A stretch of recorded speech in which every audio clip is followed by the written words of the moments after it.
Loves it.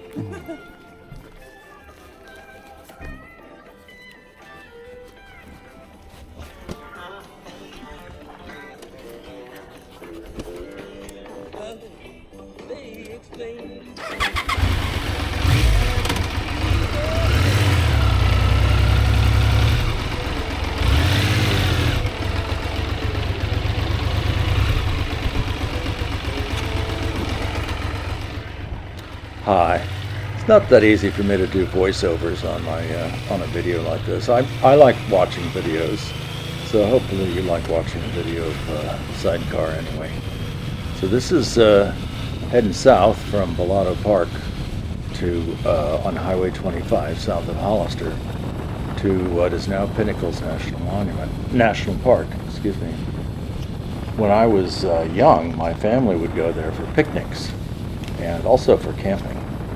And it was Pinnacles National Monument at the time, and I think it actually had a lot less land area than it has now. For a while there was no camping allowed, but now they've expanded. I mean, then a private campground went in with a swimming pool and a camp store, which is actually kind of a convenience, and now that's, I think, inside the park boundaries. So the boundaries have expanded. I remember so well on this, coming down here on trailer rallies. My parents were in the Watsonian Trailer Club. We had an Airstream travel trailer, and there was a guy named Otto Kenny that would do these big pancake and sausage breakfast feeds. And honestly, I only like the bacon. But I learned later in life, I really learned to love that kind of thing. It was at that point when I was 10 or 12 years old. It wasn't that what I wanted. Anyway, I also recall burning up this road in a little Triumph TR4, absolutely 80, 90, 120 miles an hour the whole way down. I raced down here because I was gonna study for exams. And you could camp inside the park. And I camped just to the right in what looks like kind of a overgrown group area now. Anyway, it was just the campground then. In fact, there are many, many more buildings inside the park boundaries than I remember, not having been exploring there in a while. What's also interesting on this road, so I've countless memories on this road. There was a fellow in the trailer club who brought a kind of a off-road scooter called a tote goat, and he took me for rides when I was 10 or 12, and we would go we went down 25, and then he let me take it out, and I didn't even hardly know how to ride a bicycle. It's lucky I didn't kill myself. Nobody had helmets or anything. But that was, thinking about it, that was the first time I rode on this road. Let's assume for the moment that when I was on that tote goat that I nearly killed myself, though I don't have any recollection of that. But I want to say that with every motorcycle I've ever ridden on this road, I've come close. I mean, not on every winter, not every time I've ridden it, but I think each motorcycle had its moment, moment in the sun. I remember there are some right-hand turns that, for me, just so easy to run wide on those, at least back at my experience level 15, 20 years ago. I think I don't do that, not like I used to. And I bend it over to the right a lot more than I used to. Anyhow, so here we are taking a sidecar down, and I'm just thinking to myself, am I going to have some kind of adventure on the sidecar?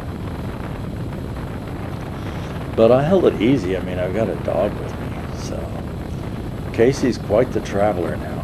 We've been countless places, and it just goes on and on. So this road has a lot of memories for me. I even recall once we were towing our trailer here, and it stalled. It got overheated. The engine overheated going up a grade, and there aren't many grades here. And I was probably about 14, and we were like looking at the problem, and so I just pulled out. We had a few tools, and like I knew what I was doing, but yeah, I took the thermostat out. It was stuck, and somehow I just figured that out just by looking at things, that there could not be. I couldn't see another reason, and I was correct. And even without a new gasket, I just kind of cranked it down and it didn't leak, and we were okay. Also remember driving down this road, probably in this stretch, and I had a Camaro Z28 with T-tops, and I had the T-tops off, and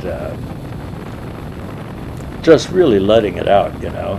It's damn lucky I didn't get a ticket, because that car would jerk you back in the seat, you know. If you were doing 120 in fifth gear and you shifted to sixth and slammed it, you were on your way to 150. And yeah, I did that on that road. That was kind of interesting. And the other thing that was interesting was I did that. I think I was doing about 130. A couple of Hayabusas passed me. Anyway.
Things never seem to amaze me along the road. I don't know if this really comes out very well in a video on a larger screen, but they're putting in more and more vineyards here, and so there's acres and acres of just stakes in the ground. This weird visual effect when you look side to side. I'll try to give you a couple of glimpses of that as I go through this area. It's a remarkable thing to me. Before I bought a sidecar a couple of years ago, first I didn't know how to ride one, but and maybe I still don't. But it's just a remarkable thing to me how smooth and beautiful this runs. And you know, the tug has had its problems along the way, but it's all sorted out. Needs a few maintenance items still. Man, it's great. It's really great. It's so smooth and so it rides sort of. I hate to use this word, really. People probably think it's strange, but when you're riding it, it feels elegant and balanced, especially with the new wheel, the larger wheel on the sidecar. So just astonishing, really.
sometimes think, I could almost give a class or write a book about how to ride a sidecar. Then the thing is, you see, I'd only be writing a book about how to ride this sidecar. I don't know how much it has in common with others. It's the only one I've ever ridden. You'll see here I'm leaning a little over to the right on a right-hand turn. That's almost habit for me now.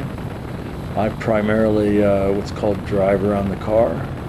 So if you can make sure you've got you're in the right gear, so you can get some torque down to the rear wheel, then at the right moment you can lean into it. And it's not the turn apex, it's a different point in the turn. But on a right-hand turn you can lean into it and basically use the mass of the sidecar and ride around it. And if you get it wrong, you're gonna have some drama. But there's some finesse needed to go left as well. It's really I think it's interesting and fun to learn, and for these things to become reflexive for me in spite of the fact that I still ride on a regular motorcycle. For example, you use the front brake if you're turning left, and the rear brake if you're turning right.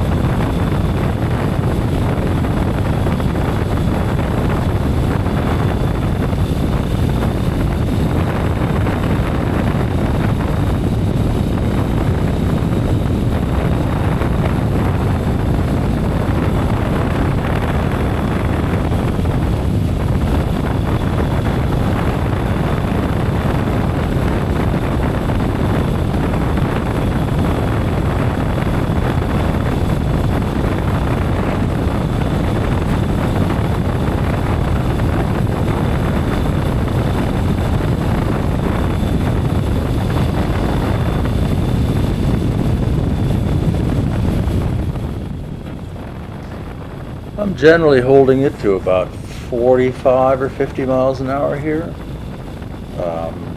Straightaways, back in the straightaways and on freeways, this particular unit will do cruise at 80 miles an hour all day long, and feel perfectly stable, like you're kind of flying along on a missile. But yeah, it feels good. And here in some of the turns I'll be slowing down a bit, and there's all kinds of automatic kind of handwork, like how you shift your grip. Things I know as dicta for riding on two wheels are just different here, here's a brief example. If you find you're riding along on your motorcycle and you're really holding on like hell, then you got some problem. You should be holding on really light. And I can tell you right now, when you're riding hack like this, you hold on, not for dear life, but you hold on because you're providing very firm inputs and balancing to all of the various inputs that the motorcycle is receiving from contact with the road, turns, and everything else.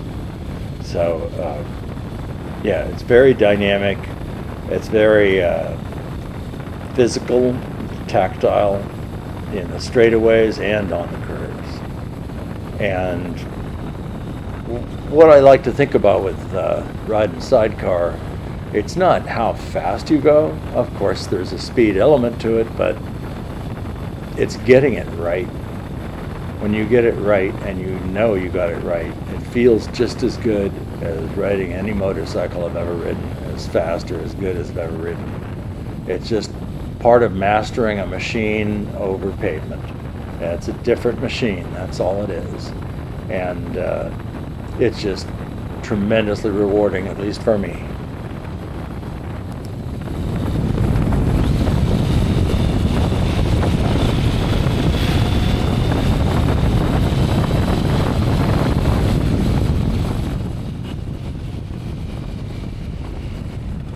So in this area, obviously we started to drive a little more dynamically.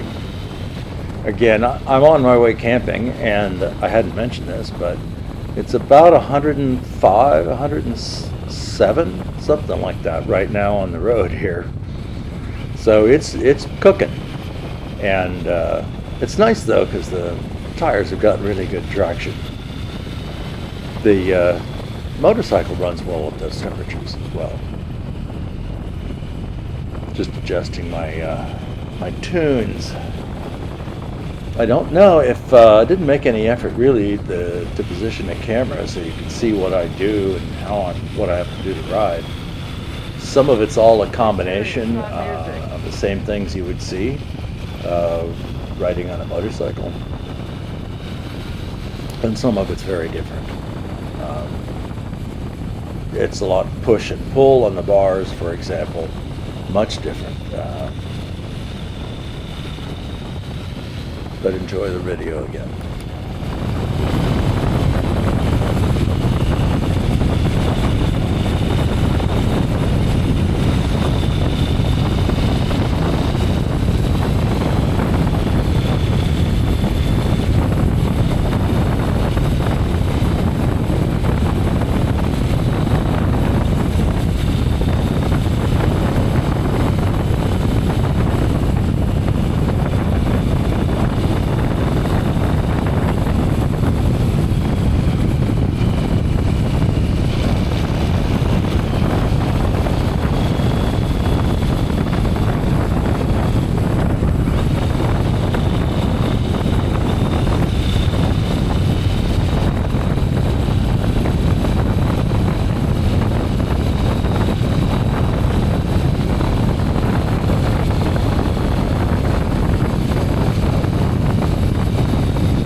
It's right along in some of these areas here where conventionally, while riding a two-wheel motorcycle, I can end up overheating these right-hand turns, not the left ones that I can see, but I just misjudged the apex. I don't know, I mean, I know these turns are here, like this one, but it's like a, whoa, you can be over the yellow line before you know it, and it's the pickup truck coming the other way that's the problem.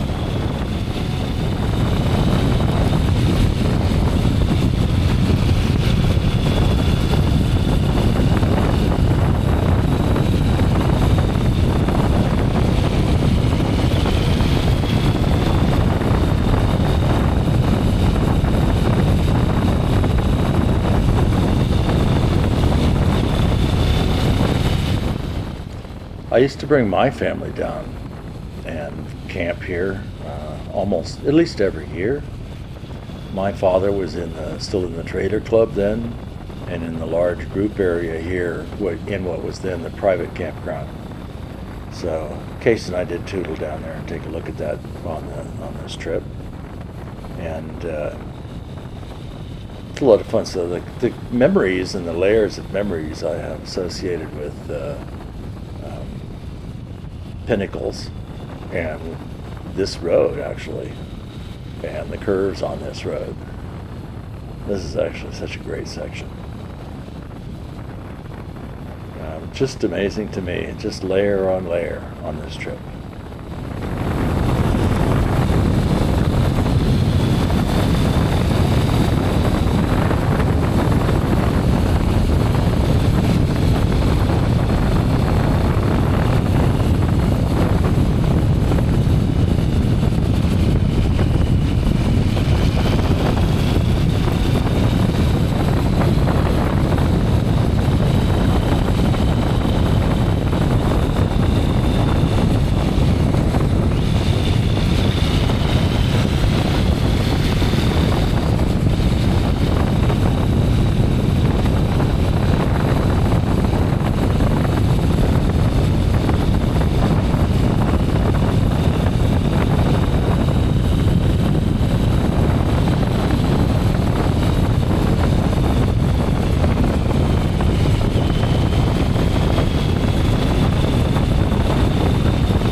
Here we are. This is where I've been turning in for, gosh, how many decades?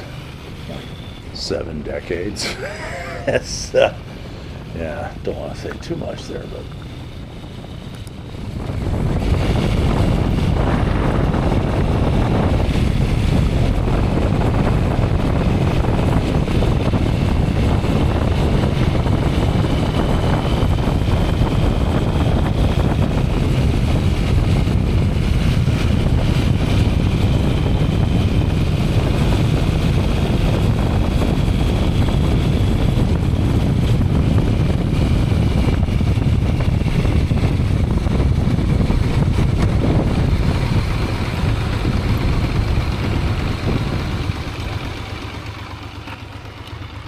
Yeah, looks like they're gonna forego some revenue today. It just says pay on your way out, but there was no one there. It just said kind of have a nice day on your way out. This time of year, especially if it's hot, there's no, I mean, there's a few people around. It's not abandoned. You can see the trucks going in and out and things, but not crowded. And they have a lot of infrastructure built in here to handle very large crowds. I assume that's probably the April, May, June, July period for them. Because once it really heats up, there's only this hardcore crazies like me. When I got to the camp store, I was going to check in, and I didn't really need to. But this is actually a nice little road going in here, and also on up to the end of the park. It has a speed limit, but I asked her, I said, how hot was it? I was wondering how hot it was. It felt hot. Usually I like to ride slow with my faceplate open, my face shield up, and it was like I was going to blister my skin if that happened. So in the shade on the porch in front of the store, she said it was 107, and I know it's hotter out over the pavement. It was noticeably cooler as you went through the shade here, though. Very nice, and I wasn't suffering from the heat. Casey wasn't either. He does really well with this, and he's watered very heavily. Later on, he's wearing his evaporative cooling vest, and the only thing that happens for me is every so often I accidentally turn on the heated grips here, and yeah, you don't want to do that when it's hot. So sometimes you'll see I turn my head, I'm checking to make sure. Damn, did I turn on the heated grips again? And it's like, oh shucks, no, it's just hot. But again, the shadows are wonderful. It's a wonderful location. We had a wonderful time, and the heat was not really an issue for us. It's just the way life is, that's part of living. You can't see things if you don't go.